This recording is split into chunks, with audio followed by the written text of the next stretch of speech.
Welcome to my YouTube channel. Students, हम लोग reproductive health class chapter 4 को discuss कर रहे थे।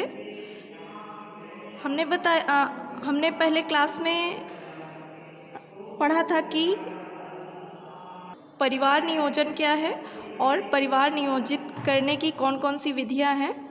तो इस चीज़ को हमने फर्स्ट क्लास में देखा था। आइए सेकंड क्लास में देखते हैं कि बाध्यता क्या होती है।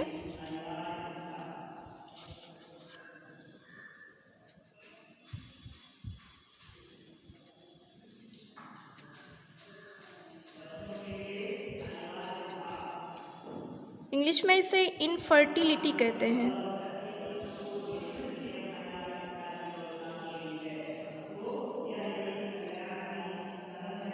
इनफर्टिलिटी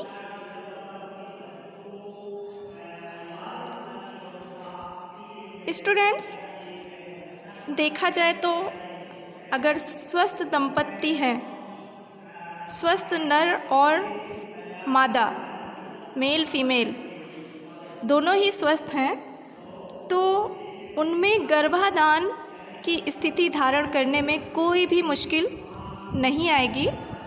पर अगर नर या मादा में कोई भी कमियां देखी जाती हैं, इस प्रकार की कोई कमियां हैं कि उनके स्वस्थ युग्मक बनने या संभोग करने में सक्षम नहीं हो पा रहे हैं, तो यानी कि उनमें कुछ न कुछ कमियां देखी जाती हैं, जिसके कारण गर्भधारण नहीं हो पाता है।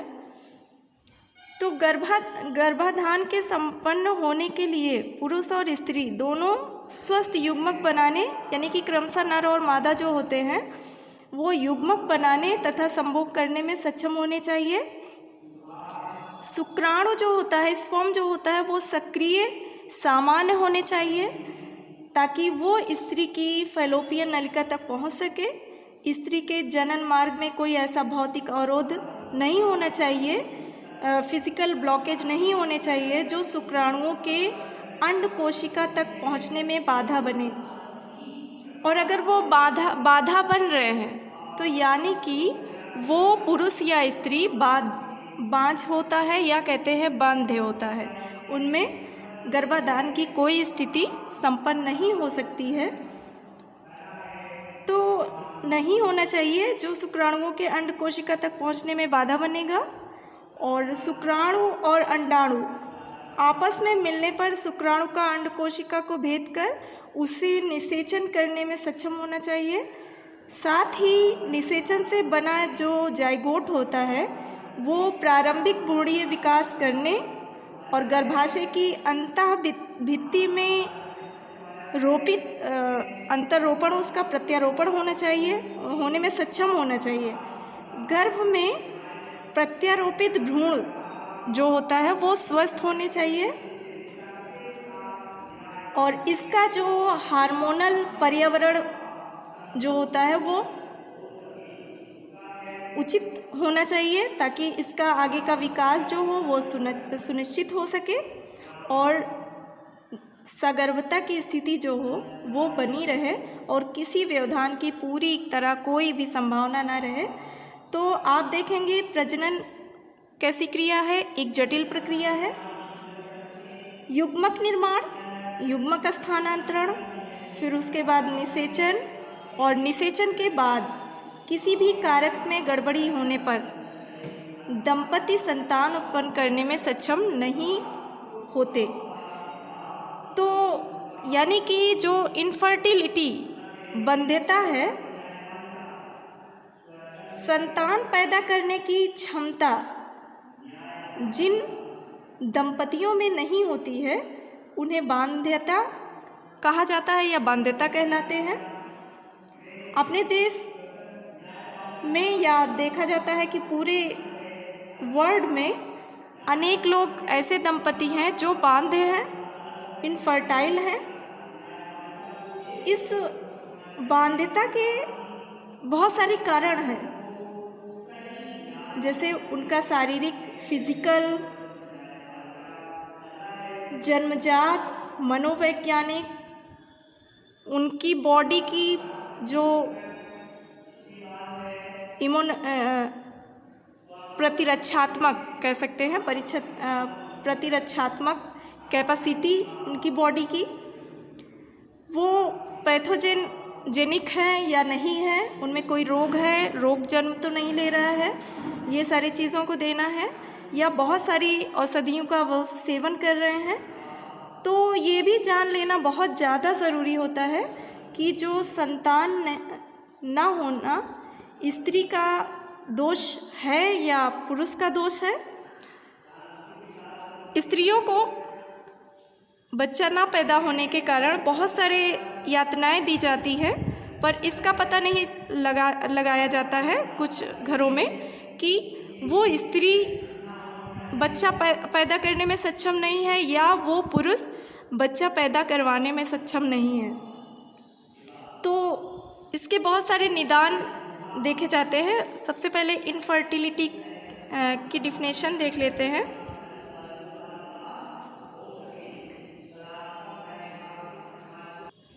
संतान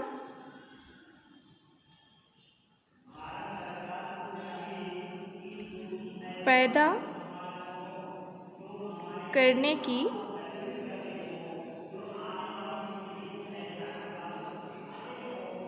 अक्षमता,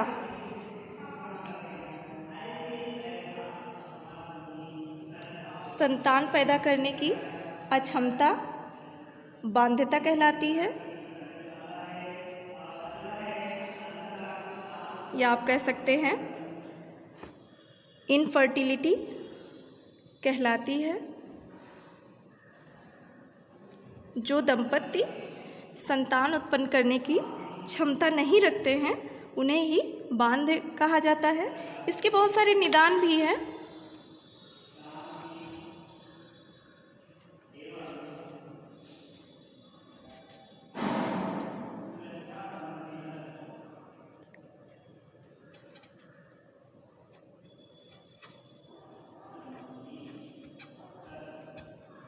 बहुत सारे निदान भी प्रचलित ढंग से देखे जा रहे हैं, क्योंकि जो हमारी साइंस है उसने बहुत ही प्रगति के पथ पर अग्रसर है। तो अनेक जो बांध दंपति होते हैं उनकी जांच और उपचार कर उन्हें संतान करने योग्य बनाया जा सकता है। बहुत सारे ऐसे उपचार, ऐसे ट्रीटमेंट अवेलेबल हैं जिसके कारण दंपति को संतान को पैदा करने की क्षमता उनमें बनाई जा सकती है। इसके लिए अनेक सरकारी और निजी जो इनफर्टिलिटी क्लिनिक बनाए गए हैं, विशिष्ट स्वास्थ्य सेवा इकाइयाँ उपलब्ध कराई गई हैं जो इसका निदान कर सकें। बहुत सारे ऐसे टेस्ट हैं, जांच करवाई जाती है जिसके कारण इससे उपचार हो सकता है कि वो संतान उत्पन्न करने में सक्षम हो जाए। बाधा प्रजनन किस पद पर हो रहा है, प्रजनन करने में बाधा किस पद पर उत्पन्न हो रहा है, इसे किस विधि से समाप्त किया जा सकता है, अथवा संतान पैदा करने के लिए क्या क्या प्रयास किया जा सकता है। सबसे पहले तो बाध्यता की जांच आवश्यक होती है कि किस कारण से दंपति जो है वो संतान नहीं उत्पन्न कर पा रही है। तो ऐसे समय में सबसे पहले इसमें क्या किया जाता है कि और स्त्री और पुरुष दोनों की फिजिकल जांच की जाती है। स्त्री के गर्भाशय की जांच की जाती है, उसके फैलोपियन नलिका की जांच की जाती है कि उसकी जो फैलोपियन नलिका है वो सही है या वो चिपक गई है या बंद हो गया है उसका रास्ता, जिसके कारण जो वहाँ से ओवम है वो फैलोपियन नलिका में नहीं आ पा रहा है। वीर्य की जांच की जाती है कि वो वीर्य कहीं ऐसा तो नहीं वो गाढ़ा नहीं हुआ है, वीर्य गति कर नहीं पा रहा है, या उसमें वो सांद्र है या नहीं है। तो कोई भी दोष हो तो उसे दुरुस्त करना संभव हो जाता है। तब विशेष तकनीक द्वारा इन बांध दंपतियों की संतान उत्पन्न करने में मदद की जा सकती है। जैसे यहाँ पर कुछ तकनीक्स दी गई हैं, जैसे जो बांध दंपतियों को संतान उत्पन्न करने में सक्षम बनाते हैं वो सहायक जनन प्रौद्योगिकी के द्वारा किया जाता है। कुछ सहायक जनन प्रौद्योगिकियाँ हैं।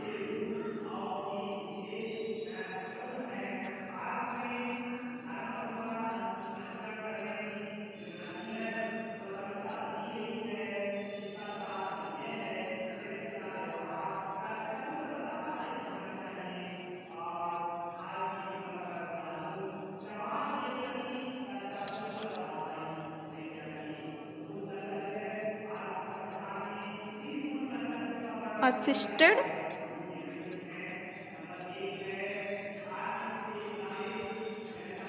रिप्रोडक्टिव टेक्नोलॉजी,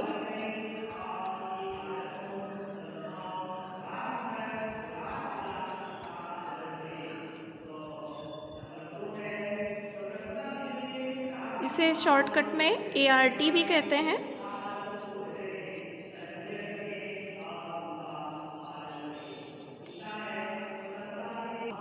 कुछ विशिष्ट स्वास्थ्य सेवा इकाइयाँ होती हैं, जैसे बांध्यता क्लिनिक होती है।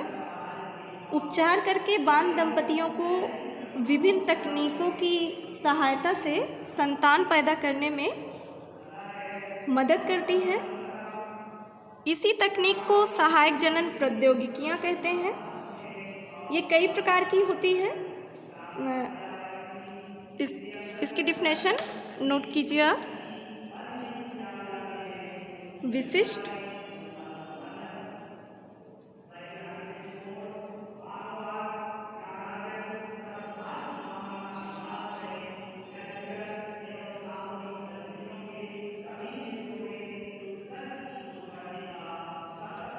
स्वास्थ्य सेवा इकाइयाँ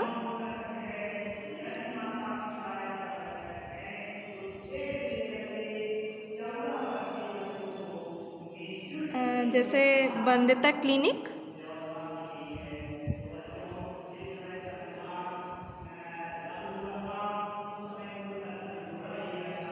इनफर्टिलिटी क्लिनिक कह सकते हैं आप।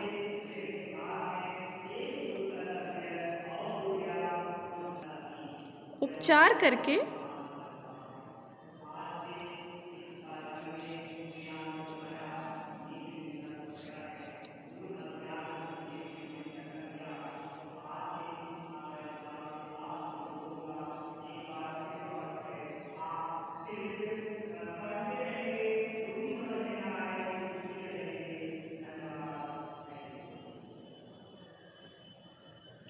बांध दंपतियों को विभिन्न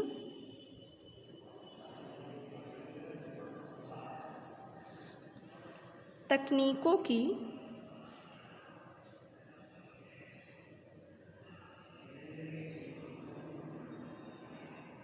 जांच से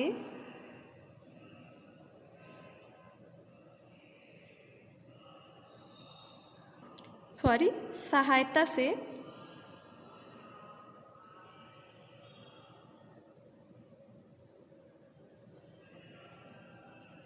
संतान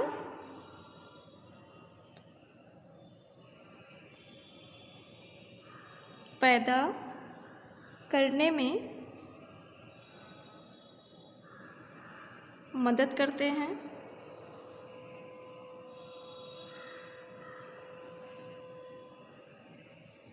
पैदा करने में मदद करते हैं। ये तकनीकें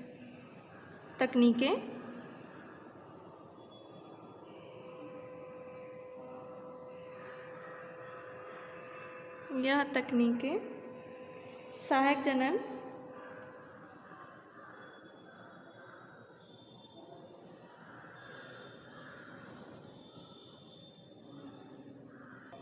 तकनीकें कहलाती है। सहायक जनन तकनीकें कहलाती है। ये कई प्रकार की होती है। यह निम्न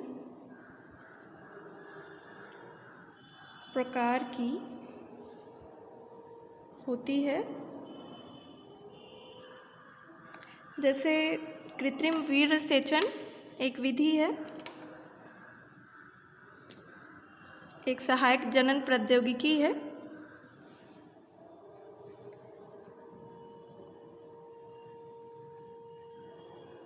कृत्रिम वीर्य सेचन, इसे इंग्लिश में कहते हैं आर्टिफिशियल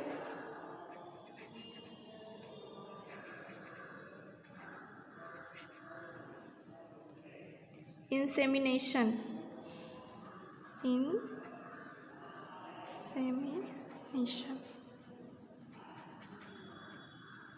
कृत्रिम वीर्य सेचन, इसमें क्या किया जाता है कि जो पति या कह सकते हैं पुरुष वीर्य सेचन में असमर्थ हैं, तो उनके वीर्य में जो शुक्राणुओं की संख्या होती है वो बहुत कम होती है। तब क्या किया जाता है, इस तकनीक की मदद ली जाती है और पति से वीर्य एकत्रित कर लिया जाता है और स्त्री की योनि में कृत्रिम रूप से स्थानांतरित कर दिया जाता है। और चिकित्सक जो होता है वीर्य को गर्भाशय में प्रविष्ट कराता है। तब यह तकनीक अंतःगर्भाशय वीर्य सेचन या कहते हैं इंट्रा यूट्रिन इंसेमिनेशन कहलाती है।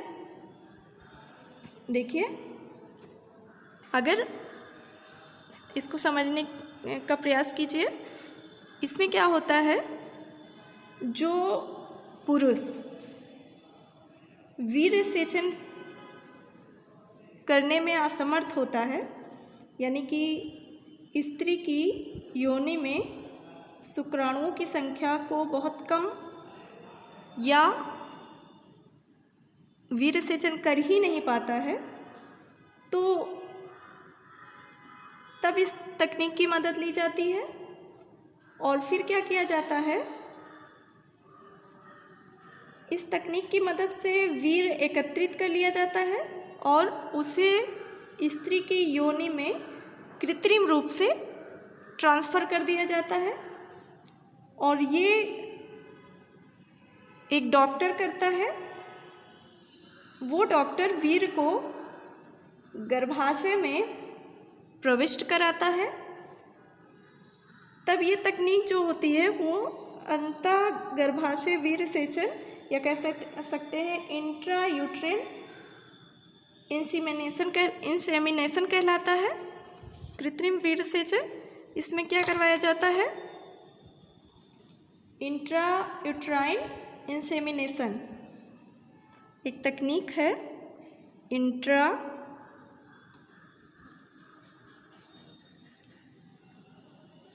यूटेराइन इंसेमिनेशन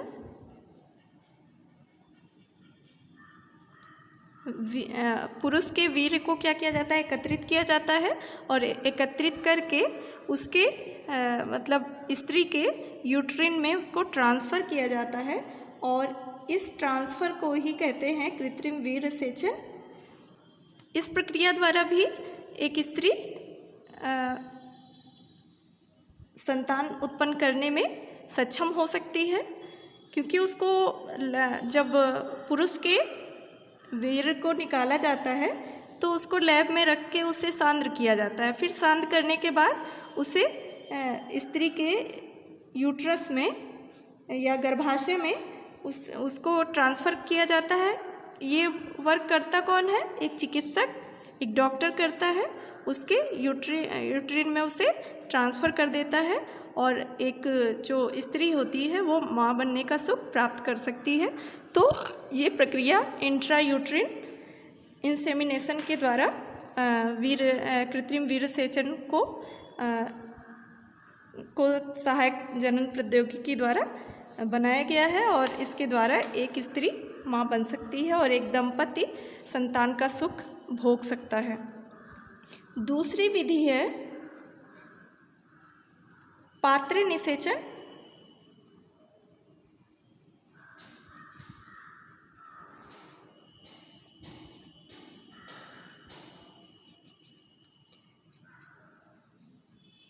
इन विट्रो फर्टिलाइजेशन,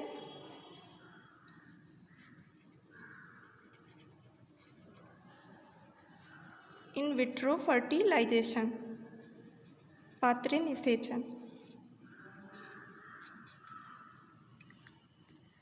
इसमें क्या किया जाता है? इन विट्रो फर्टिलाइजेशन में इस तकनीक के द्वारा जो पात्र इन विट्रो फर्टिलाइजेशन करवाया जाता है उसमें क्या किया जाता है? उन दंपतियों को लिया जाता है जिनमें या तो स्त्री में गर्भ नहीं ठहरता या पुरुष के वीर्य में शुक्राणुओं की कम संख्या पाई जाती है। ये तकनीक सामान्य रूप से टेस्ट ट्यूब बेबी का नाम आपने सुना होगा, उसी तकनीक के नाम से जानी जाती है। अब क्या किया जाता है? इसको प्रयोगशाला में किया जाता है। प्रयोगशाला में इस तकनीक से प्रयोगशाला में पत्नी और दाता के अंडाणु को पति या दाता के शुक्राणु से निषेचित करवाया जाता है तथा इसके पश्चात जब 8 कोशिकीय युग्मनज बनता है तो भ्रूण को फैलोपियन नलिका में स्थानांतरित कर दिया जाता है। इसका दूसरा पद होता है कि भ्रूण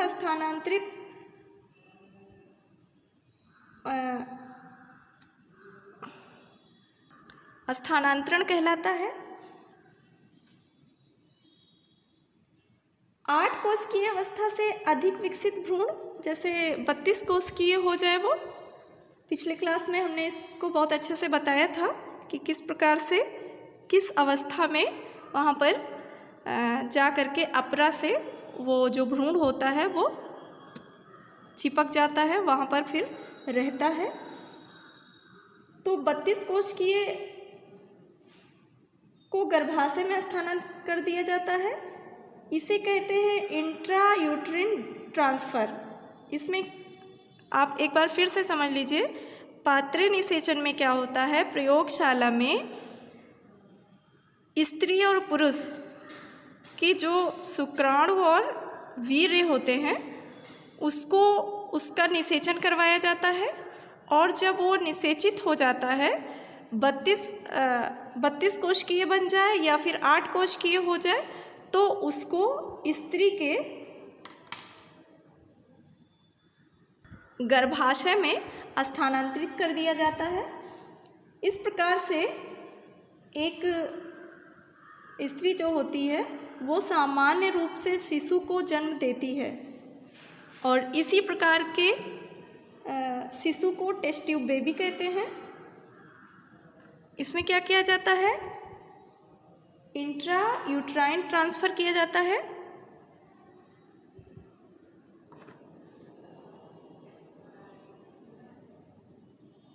intra uterine transfer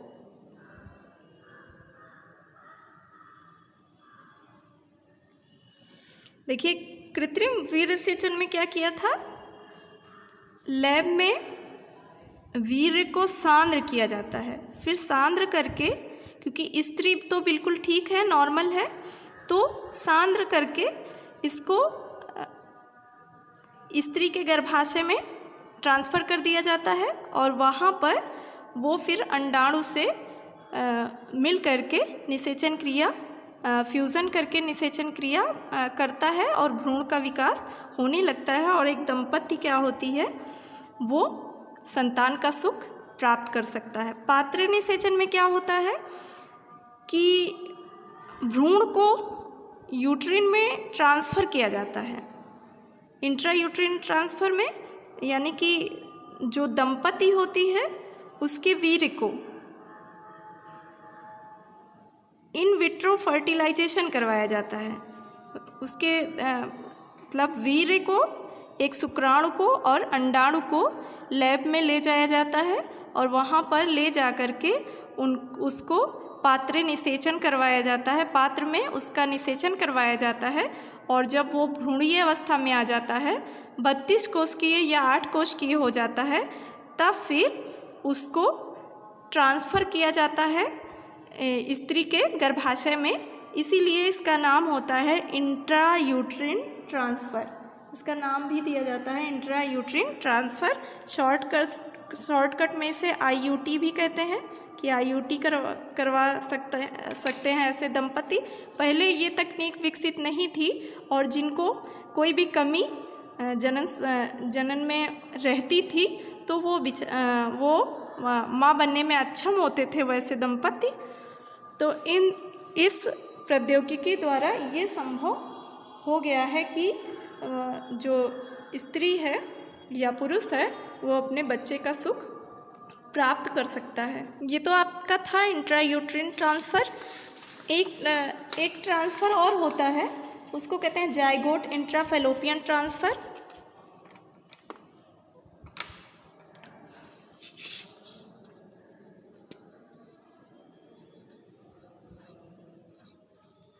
zygote intrafallopian transfer.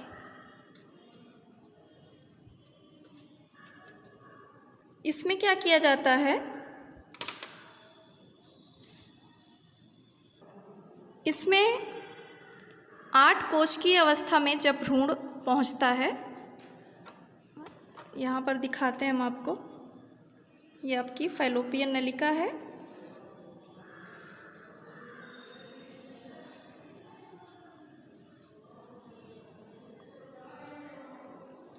यहाँ पर जब 8 कोशिकीय जाइगोट बन जाता है, कहाँ पर, लैब में, प्रयोगशाला में 8 कोशिकीय जाइगोट बन जाता है, तो 8 कोशिकीय भ्रूण को फैलोपियन ट्यूब में स्थानांतरित किया जाता है।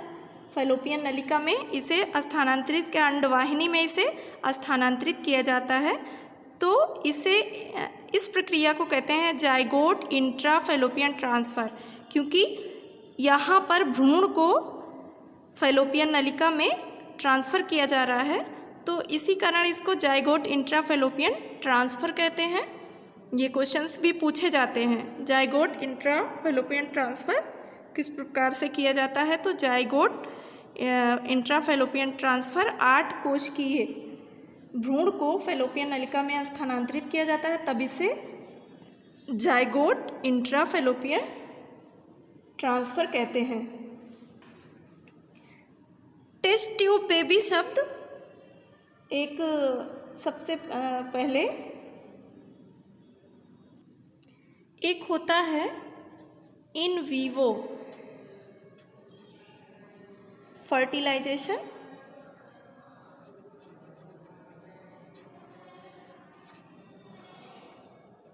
इन वीवो फर्टिलाइजेशन, इसमें क्या होता है कि उन महिलाओं के लिए ये प्रयोग किया जाता है जिनमें अंडाणु बनता है और निषेचित भी हो जाता है, मगर वो गर्भाशय की भित्ति पर अंतररोपित प्रत्यारोपित नहीं हो पाता। आ करके इनका क्या हो जाता है, फर्टिलाइजेशन भी हो जाता है, दोनों भ्रूण भी बना लेते हैं, पर यहाँ पर कुछ कमी के कारण, क्योंकि इनकी जो गर्भाशय है उनका ख़राब हो गया है, तो वहाँ पर वो गर्भाशय भित्ति पर अंतररोपित नहीं हो पाते हैं। तो